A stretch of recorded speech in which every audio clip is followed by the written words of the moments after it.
Long before tractors became sleek and predictable, builders experimented with designs that often looked more like war machines than farm tools. These unusual creations defied convention, mixed odd ideas with brute force, and left their mark in history. These are the 10 weird crawler tractors you don't know about. Number 10. Cletrac F 9-16. In the years after the First World War, farmers were searching for machines that could replace teams of horses, yet still handle the heavy soils that often left wheeled tractors stuck in their tracks. Out of Cleveland, Ohio, a company called the Cleveland Tractor Company stepped forward with something that looked like it had rolled straight out of the military. Their Cletrac F 9-16, built from 1920 to 1922, was one of the earliest small crawler tractors that put continuous tracks on the farm at a time when most people had never seen such a machine outside of war photographs. The appearance alone made it unusual. Instead of tall, spoked wheels or rubber tires, the Cletrac F 9-16 sat on narrow crawler tracks that measured only about 5.5 inches wide. Those skinny tracks gave the tractor a strange look, almost as if the bulk of the frame had been squeezed onto shoes too small for its body. The machine weighed roughly 1,865 pounds, which made it surprisingly heavy for its footprint. So the proportions seemed even more peculiar when it moved across a field. What powered this crawler was a compact 4-cylinder kerosene engine, and its displacement measured 2,400 cubic centimeters, which equaled 146 cubic inches. Farmers at first expected the engine to be underwhelming, since it carried a rating of only 9 horsepower at the drawbar.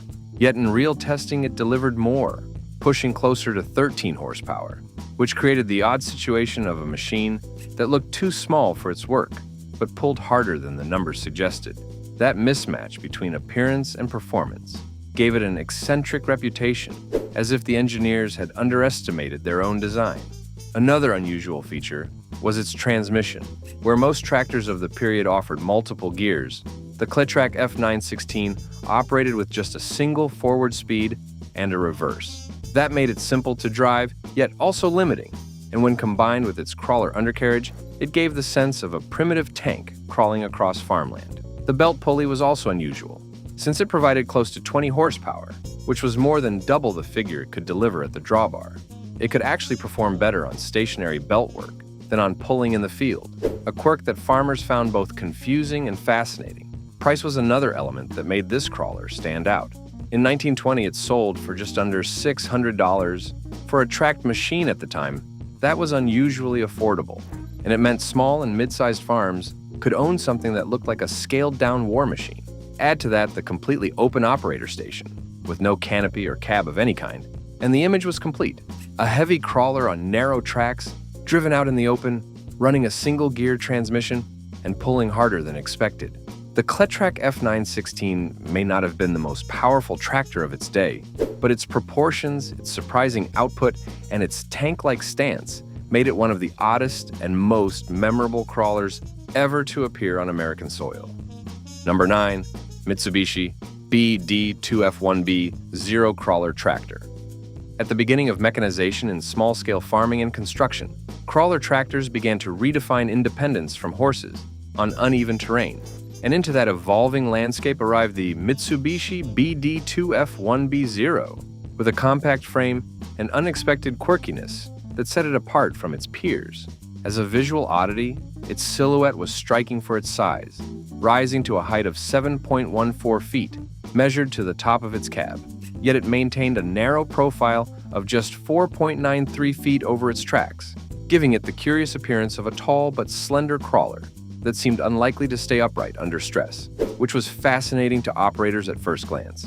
Enclosed within its chassis was an engine labeled CS4E, and though the displacement measured a modest 159.3 cubic inches, which translated to approximately 2,600.1 cubic centimeters, it delivered gross power of 37 horsepower, a respectable figure for a tractor this compact, lending the machine confidence in the field despite its deceptively skinny profile. Its weight anchored its odd design, tipping the scales at 7,672 pounds, which seemed heavy but helped it ride steadily on uneven ground. Its narrow track shoes, measuring 11.82 inches, compressed that mass into slim contact points, creating an almost precarious balance between bulk and support. Yet it performed with surprising steadiness, an unusual harmony between form and function. Surprisingly for a crawler of this vintage, its transmission offered 3 forward gears and 2 reverse, a relative abundance compared to the single-gear simplicity of earlier models, and therefore drivers could vary speed in ways uncommon in compact tracked machines, which lent it versatility but also gave it an unconventional character as if it had more brains than brawn. Another feature that made it unusual was its undercarriage, in that the track gauge measured only 3.94 feet, which gave the impression that the tracked base was slender compared to the body, creating a top-heavy design that looked unstable, and that visual mismatch inspired curiosity among owners, who often remarked that it looked like it might topple over, yet it rarely did. Though it lacked an official top speed rating or fuel consumption data in such specs, operators commonly noted its maneuverability at varying ground speeds, and even without quoted miles per gallon figures, they praised how it handled paddy fields or tight sites with economical efficiency that belied its rugged construction. Even its standard blade added to the intriguing overall feel. At a width of 7.6 feet, it seemed oversized for the little machine that pushed it, and when raised or lowered, it moved with surprising power, reflecting that the builder had given it capacity beyond its diminutive frame. With its narrow stance, unusual weight distribution, compact 4-cylinder engine, and a blade that looked oversized for its frame, the Mitsubishi BD2F-1B0 stood out as a crawler that appeared unsteady yet consistently performed with surprising effectiveness in the field. Number 8. Zetor Super P. In the middle of the 1950s, evolution in agricultural machinery took an unexpected turn when Zetor, a well-known tractor manufacturer from Czechoslovakia, decided to experiment with tracked propulsion. Up to that point, most farm machines relied on wheels. Yet the Zetor Super P appeared in Brno between 1956 and 1958, offering compact, crawling traction in a world not yet accustomed to seeing crawler tractors among domestic brands. At first glance, the tractor's build caught the eye. With a wheelbase of 67.1 inches, it carried a shorter, stubby profile that gave it a squat, compact presence, unlike the tall, lanky silhouette of conventional wheel-driven tractors of the era.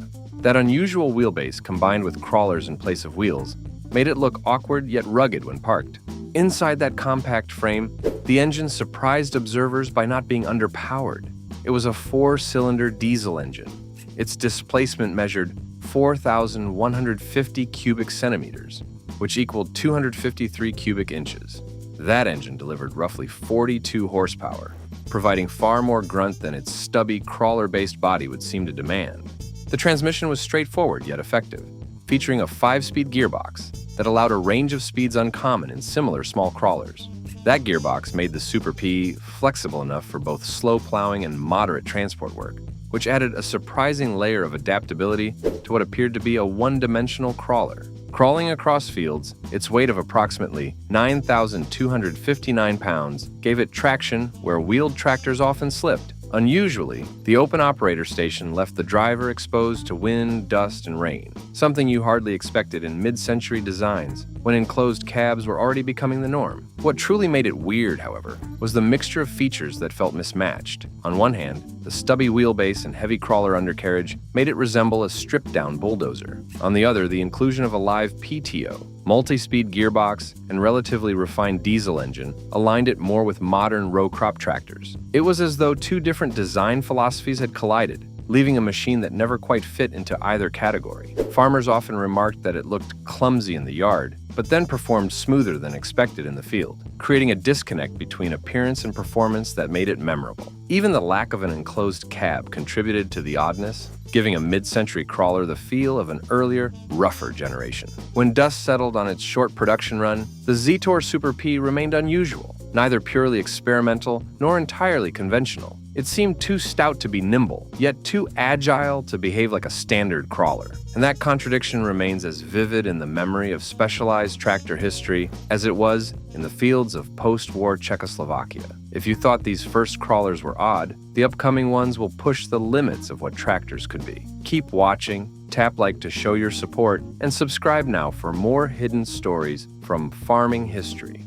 Number 7. Allis-Chalmers HD41. By the late 1960s, the competition to build the biggest crawler machines was intense, and Allis-Chalmers wanted to prove it could outdo rivals in both size and strength. In 1969, the company introduced the HD41, and it immediately stood out as a crawler that looked less like a tractor and more like a rolling fortress of steel. The sheer ambition behind it made it an oddity, because no one expected a farm and construction brand to attempt something of such overwhelming scale. Its proportions were the first thing that set it apart. At more than 24 feet long and over 11 feet wide, it gave the impression of a mobile building rather than a tractor. People who saw it for the first time often remarked that it looked too massive to move at all. Yet in practice, it could glide across soil and job sites with surprising ease. The weight, which reached 126,000 pounds, added to the contradiction. Far heavier than most crawlers, but still able to maneuver with confidence. The power plant added to the sense of weirdness. Instead of a modest block,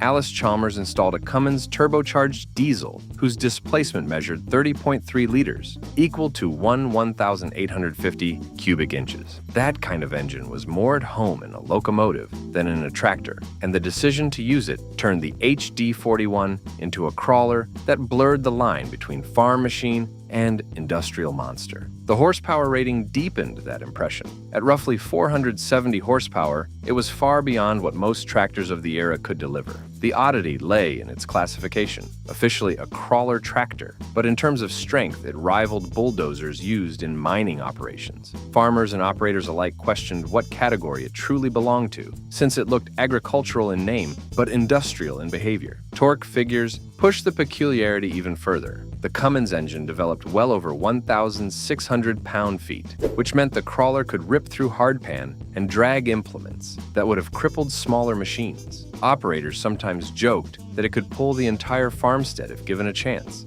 a half-serious observation that reflected the unmatched pulling power hiding inside its frame. Beyond sheer muscle, the cab design also made it unusual. Instead of the Spartan operator platforms common in earlier crawlers, the HD41 featured an enclosed station with improved seating, reduced vibration, and greater visibility. The sight of such a massive crawler offering comfort, almost like a highway truck, was strange, especially when paired with its raw, industrial exterior. This clash between brutality and refinement gave it a split personality that made people take notice. Even the way it was used contributed to its reputation. It was marketed as both a tractor and a dozer, but in truth it fit comfortably in neither category. Too powerful and heavy for ordinary agricultural work, yet too refined to be dismissed as just another bulldozer, it occupied a space of its own.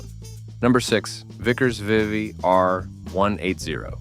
In the years after the Second World War, Britain's heavy industry tried to reinvent itself, not just in tanks and ships, but also in machinery that could rebuild farms and infrastructure. Among the bold experiments of that period came the Vickers VR180, a crawler tractor introduced in the early 1950s. It was the only agricultural tractor ever built by Vickers, a company more famous for armored vehicles and military equipment, and that heritage alone gave it an unusual reputation before it ever touched soil. The machine carried an appearance that betrayed its origins. Its squared-off lines, riveted panels, and towering radiator grille looked closer to a wartime tank than a farm tractor. Farmers who saw it in person often noted how out of place it seemed in a field, with proportions that suggested a battlefield instead of an orchard. The resemblance was not accidental, since much of the design language was borrowed directly from Vickers' military production lines, making the VR180 one of the strangest-looking crawlers of its generation. At its heart was a Rolls-Royce six-cylinder diesel engine. The displacement measured 12.1 liters, equal to 744 cubic inches, a scale more familiar to aircraft ground equipment than to ordinary tractors. This enormous block produced around 160 horsepower, which was astounding for an agricultural crawler of the 1950s. It was far beyond what farmers normally expected, and it created the odd situation of a tractor that had more power than many implements of the era could even handle. The torque output matched its oversized character, with ratings near 500 pound-feet. In practice, this meant the VR180 could drag equipment across heavy clay soils without hesitation. But it also meant that operators often had to underutilize its potential because few tools were strong enough to match its pull. This mismatch between tractor and implement became one of its defining oddities. Size and weight only added to its strangeness. At more than 10 tons, it was far heavier than the majority of tractors farmers had access to, and its bulk gave it excellent traction but limited maneuverability. The track shoes were unusually wide for their time, making it stable on soft ground, yet also giving it a cumbersome stance that looked closer to a military recovery vehicle than to a field crawler. It was as though Vickers had simply transplanted battlefield engineering into agriculture without fully considering practicality. Even the driver's environment carried peculiarities. Instead of a refined agricultural operator station, the VR180 offered a sparse, industrial-style platform with controls that felt more like those of heavy artillery movers than tractors. Comfort was minimal, and the strange placement of levers reflected its tank ancestry, leaving farmers to wonder if the machine was ever truly designed with their needs in mind. Despite its mechanical ability, the tractor was produced only in small numbers and quickly disappeared from the market. Its excessive power, its odd military styling, and its impractical bulk meant it never fit easily into everyday farming. Yet that very combination of features is what makes it unforgettable today. A machine that looked like it belonged on a battlefield, but instead rolled briefly across post-war fields. Number 5. Dongfang Hongxi 902 Crawler. In the late years of the Cold War, China was determined to show that it could manufacture heavy machinery equal to what was being built in the Soviet Union and the West. The Dongfang Hongxi 902 crawler tractor was one of the most ambitious results of that goal. Introduced during the 1980s as a machine that was meant to push the limits of size and power. Unlike the modest crawlers that most farmers were used to, this one looked and behaved more like a piece of military hardware than a farm tractor, which instantly made it stand out as unusual. One of the reasons it seemed strange was its overall appearance. The machine was extremely wide, with broad track shoes that spread across the soil like tank treads. It was built with a square, blocky frame that made it look more like a bulldozer than a tractor, and the angular design seemed dated even in the 1980s. The engine deepened this sense of oddness. At its core was a 12-cylinder diesel with a displacement of 14.3 liters, which equaled 874 cubic inches. That engine produced close to 330 horsepower, which was an enormous figure for a crawler marketed as an agricultural tractor. It gave the C902 a level of strength that seemed excessive, since few farms actually needed that much power to pull equipment. Torque output pushed it even further into unusual territory. The 12-cylinder block generated more than 1,000 pound-feet of pulling force, a figure that was closer to what you would expect from construction crawlers or military recovery vehicles. This meant the tractor often had more muscle than the implements behind it, creating an odd mismatch between what it could do and what was practically required in the field. Weight was another aspect that turned it into an oddity.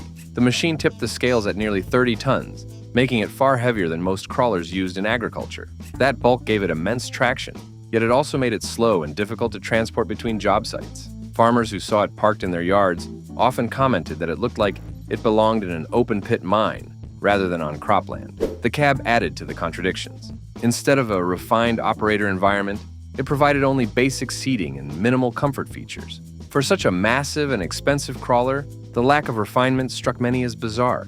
Operators found themselves surrounded by levers and gauges that resembled those in industrial cranes rather than tractors, which reinforced the idea that this was a machine out of place in farming. Even its production story contributed to its weirdness. China built it in very limited numbers, more as a symbol of industrial might than as a practical tractor for everyday use. The combination of extreme weight, locomotive-scale engine, mismatched implements, and crude cab design left the Dongfang Hongxi 902 crawler remembered less for what it achieved and more for how strange it appeared in the agricultural world. Number 4. XTZ-181. In the years after the Second World War, Soviet factories began pushing out machines that were meant to prove strength through size and toughness. Out of this mindset came the XTZ-181, a crawler tractor that first appeared in the 1950s. It was not just a tool for farming, it was also a statement of heavy industry. Built in Kharkiv, Ukraine, the machine carried the character of post-war design, where practicality was often mixed with sheer bulk. This mixture gave it a look and a presence that felt out of place on a farm, but made it unforgettable to those who saw it working. The shape of the tractor was unusual from the start. Instead of smooth curves or lighter frames, it had a long, stretched body with squared edges. The tracks ran low and flat along the ground, making the tractor appear wider than it really was. The tall radiator grille added to that impression, standing almost like a wall in front of the driver. This strange style made it look far harsher than the average crawler of its time. Underneath the metal panels sat a 4-cylinder diesel engine that was built with simplicity but carried surprising capacity. The displacement measured 7,400 cubic centimeters, equal to 451 cubic inches. That size allowed the tractor to generate around 185 horsepower, which was large for a farm crawler in the 1950s. The sheer scale of the block compared to the machine's frame made the tractor seem like an engine on tracks rather than a balanced design. The torque output was also impressive, reaching close to 600 pound-feet. This figure gave the tractor immense pulling strength, but it was not always useful. Many implements available to collective farms at the time were too small or too light to handle such power. As a result, the machine often worked below its true capacity, which made it feel mismatched to the tasks it was meant to perform. That mismatch was one of its strangest features. Another part of its weirdness was the weight and size. The XTZ-181 weighed more than 15 tons, which made it one of the heaviest farm crawlers of its time. While the tracks gave it good grip in deep soil, the bulk made it slow and clumsy. Moving it from one place to another was a challenge, and many operators found that its sheer size made small jobs impractical. It was powerful, but sometimes too powerful for its own good. The cab did little to solve these problems. Instead of a refined operator station, it offered little comfort. The seating was stiff, noise levels were high, and controls were heavy. For a tractor that was so advanced in power, the lack of care for the driver felt strange. It was as though the design placed all focus on strength and none on human use. Looking back, the XTZ-181 left an impression not because it was smooth or balanced, but because it was the opposite. It carried a massive engine, heavy weight, and oversized strength, yet often found itself out of place on the farms it was built to serve. Number 3. Lanz Bulldog HRK 55 PS. When the 1950s began, German industry was still recovering from the destruction of war. Factories that had once supplied the military were searching for new markets, and one of those factories was Heinrich Lanz in Mannheim. The company had already built a strong reputation with its Bulldog tractors, machines that were known for their single-cylinder engines and simple design. Yet the model known as the Lanz Bulldog HRK 55 PS broke away from convention. It was a crawler tractor rather than a wheeled machine, and its appearance and features made it one of the strangest tractors to leave Germany in the post-war years. The look of the tractor was unusual right away. The heavy crawler tracks gave it a squat stance, while the front hood stretched tall and narrow. Many tractors of the time had rounded lines that gave them a softer appearance, but this machine carried sharp angles and a bulky frame. Its exhaust system stood high above the engine compartment, and the large flywheel housing made it seem more like a stationary engine on tracks than a farm tool. That odd mix of shapes and proportions turned it into a machine that drew attention wherever it worked. Power came from a design that was already considered outdated by the 1950s. Instead of a modern multi-cylinder engine, the HRK 55 PS used a single-cylinder two-stroke diesel. The displacement measured 10,300 cubic centimeters, which equaled 630 cubic inches. With such a large bore and stroke, the engine produced about 55 horsepower. While the rating itself was not unusual, the way it delivered that power was. Every firing stroke sent a strong vibration through the frame, and the sound of the engine was a slow, deep thump that made it different from the smoother running tractors of the era. Torque output was equally distinctive. The big single cylinder produced close to 270 pound-feet, but it did so at very low engine speeds. That meant the crawler pulled steadily, but without much flexibility. Farmers who were used to tractors that responded quickly to the throttle found this machine odd, since it relied on heavy momentum rather than fast acceleration. The strange rhythm of the engine gave it a working style that looked almost clumsy, even though it managed to pull serious loads. Another reason it seemed out of place was its fuel system. The HRK 55 PS could run on heavy oils, kerosene, or even crude mixes, which fit the tradition of Lanz Bulldogs, but felt strange in the post-war years, when most companies were moving toward refined diesel engines. To start it, operators often had to heat a special hot bulb device with a torch before turning the engine over. This old-fashioned method was already seen as outdated by 1950, so watching a modern crawler being started with fire only added to its weirdness. The weight of the tractor reinforced its heavy image. At more than 11,000 pounds, it pressed down firmly on the soil, which helped with traction but also made it slow to maneuver. The crawler tracks were wide enough to spread the load, yet the machine still felt oversized for many farmyards. Moving it between jobs was difficult, and it was far better suited to slow, steady work than to varied daily tasks. Comfort was almost absent. The operator seat was basic, with little cushioning, and the control levers required effort to move. Noise levels were high, and the exhaust smoke from the big cylinder often blew back toward the driver. Instead of refinement, the HRK 55 PS offered raw, mechanical presence. This lack of attention to comfort seemed odd when other manufacturers were beginning to offer enclosed cabs and smoother controls. The Lanz Bulldog HRK 55 PS crawler remains memorable not because it fits the mold of post-war tractors, but because it ignored that mold completely. With its single-cylinder giant, its hot bulb starting ritual, its heavy build, and its awkward proportions, it carried forward traditions that were already fading. Number 2, McCormick-Deering TD40. In the 1930s, the International Harvester Company was already a global force in farm machinery, yet it wanted to show that tracked tractors could serve farmers, as well as they served construction and logging crews. Out of this idea came the McCormick-Deering TD40, first produced in 1933. It was one of the earliest crawlers marketed directly to agriculture, and its odd design choices and unusual features made it stand apart from other machines of its time. To many eyes, it seemed less like a machine for crops and more like something designed to push soil on a building site. It had a long steel hood, heavy crawler tracks, and a low, stretched frame. Most farmers were used to tractors with tall rear wheels and narrow fronts, but here was a machine that sat flat on the ground and moved like a tank. That appearance alone caused it to look out of place in a field of row crops. Beneath the sheet metal was a 4-cylinder gasoline engine with a displacement of 6,770 cubic centimeters, which equal to 413 cubic inches. Power output was close to 51 horsepower, a large figure for the early 1930s. What made it strange was not just the size of the engine, but the way it operated. It used a gasoline start system before switching over to diesel once warmed, an arrangement that made it more complex than most tractors of the day.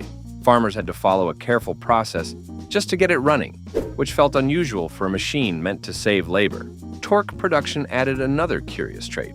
The engine generated nearly 200 pound-feet, which gave the crawler strong pulling ability. However, the gearing was set so low that the tractor often moved at very slow speeds, sometimes under 3 miles per hour. Watching a machine crawl across a field with so much effort, yet at such a slow pace, struck many as odd, especially when wheeled tractors were moving much faster alongside it. The TD40 was also strange in size and weight. It tipped the scales at more than 7 tons, a figure that seemed far too heavy for many farms. On soft ground, the crawler tracks gave it grip, but in drier fields, that weight often caused compaction problems. This meant the machine carried both an advantage and a disadvantage at the same time, which puzzled farmers trying to decide if it was really practical. Comfort for the operator was another weak point. The open seat placed the driver directly over the roaring engine, and noise levels were high.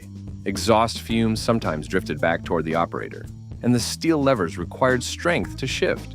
Instead of feeling modern, it often felt more like operating an industrial machine repurposed for farming. What made the McCormick-Deering TD40 most unusual was this clash of identities. It was built with farm use in mind, but everything about it resembled construction equipment. From its tank-like stance, its heavy weight, its gasoline-to-diesel starting method, and its slow speeds, it behaved differently than what farmers were used to. Number 1, John Deere 430C.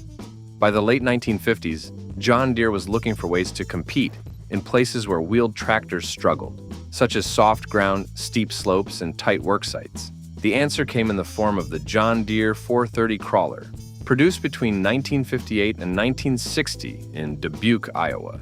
It was one of the smallest crawler tractors the company ever made, yet it carried features that gave it a strange mix of practicality and peculiarity. The proportions were different from most tractors people were used to. Instead of tall wheels and a narrow stance, the machine sat flat on 10-inch crawler tracks that stretched low and wide. Measuring more than 8 feet across, it looked like a farm tractor had been crossed with a small bulldozer. This stance gave it stability, but also made it appear bulky for its modest size. Underneath the hood was a 2-cylinder gasoline engine that continued John Deere's long tradition of popper engines. The displacement came in at 1,900 cubic centimeters, equal to 113 cubic inches. For a crawler of its size, that was enough to generate about 23 horsepower at the drawbar and close to 29 horsepower on the belt pulley. These figures were modest, yet the way the engine fired with its uneven rhythm made it sound louder and rougher than the number suggested. which only added to its odd character. The steering system was another unusual feature. Instead of a wheel, the driver relied on two hand levers that engaged clutches to control each track, with foot brakes providing extra help for sharper turns. This method gave the tractor the ability to pivot almost in place, but it also demanded constant effort from the operator. Watching someone drive it gave the impression of handling military equipment rather than farm machinery. Transmission choices also stood out. A 5-speed gearbox was fitted, and among those gears was an extra slow setting that allowed the crawler to inch forward for precision work. That ability was useful in jobs like cultivating or working on slopes, but it highlighted the contradiction of a machine that could be delicate one moment and heavy-handed the next. The weight of nearly 4,700 pounds gave it surprising pulling strength, but it also meant that it left its mark on the soil. The crawler tracks helped spread the load, yet even so, the tractor often compacted fields more than lighter machines. This created a situation where its biggest strength was also its biggest flaw. The operator station did little to soften the machine's rough side. It was completely open, leaving the driver exposed to engine noise, dust, and exhaust fumes. Comfort was minimal, and long hours on the crawler could be tiring. For a tractor that carried forward-thinking features in its driveline, the lack of care for the driver felt out of place. The John Deere 430 crawler ended up being a machine caught between worlds. It was strong but small, advanced in some ways yet old-fashioned in others, and it never looked quite at home on the farm. These crawlers weren't just tractors, they were bold experiments in steel and soil. Which one amazed you the most? Let us know below, give this video a like, and subscribe for more fascinating tales from the world of tractors.